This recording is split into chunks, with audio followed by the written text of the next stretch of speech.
we have a good news about natural gas in the Philippines and hoping it will be soon.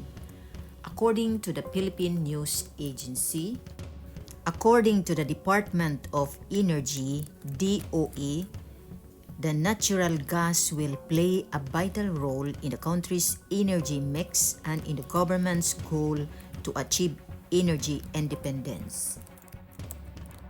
At the virtual second LNG and Clean Energy Investment Summit, DOE Assistant Secretary Leonido Pulido III urged investors to look into opportunities in the liquefied natural gas LNG sector in the country.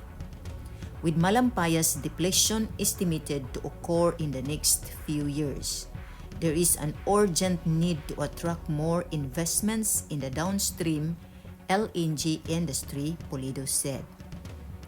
He said that aside from adding natural gas sources in the energy mix, DOE also envisions the country to be the LNG hub in Southeast Asia.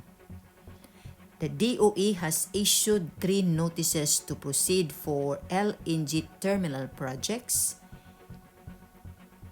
to accelerate energy, LP, Batangas Clean Energy, and Atlantic Gulf and Pacific Company of Manila, FGEN LNG Corporation, and Energy World Gas Operations Philippines Incorporation or Incorporated also received their permits to construct their LNG projects.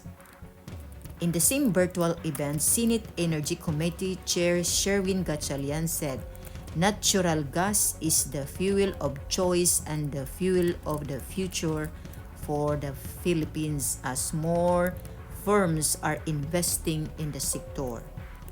It goes to show that natural gas will be a fuel of the future for our electric power needs.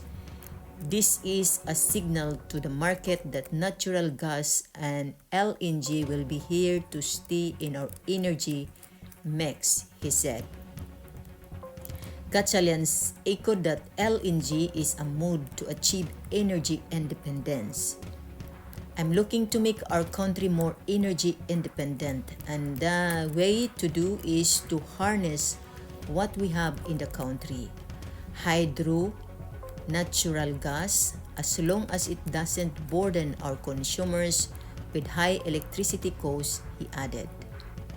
According to DOE, natural gas accounts for 21.9% of the country's power generation mix in 2019.